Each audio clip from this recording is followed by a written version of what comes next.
నీ ఆలోచనలో కానీ, నీ పనుల్లో కానీ, నీ ఊహల్లో కానీ, నీ ఉద్దేశంలో కానీ తప్పులు ఉంటే అంతరాత్మ అనేది ఒక స్నేహితుల్లా నిన్ను సరిచేస్తుంది.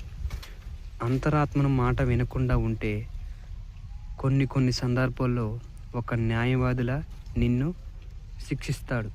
కాబట్టి నీ అంతరాత్మ చెప్పే మాట నీవు విను. ఆత్మని ఆర్పకుడి అని ఒకసారి రాసి ఉంది. అందుకే నీ ఆత్మని ఆర్పుకోవద్దు.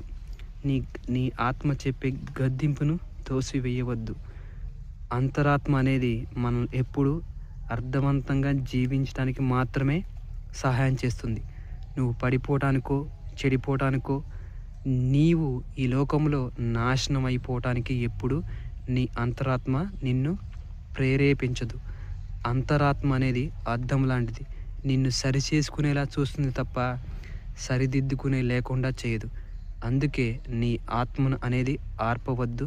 నీ అంతరాత్మ మాటను నీవు జవదాటవద్దు. అంతరాత్మ చెప్పింది చెయ్యి, నీకు విజయం తప్పక వరిస్తుంది.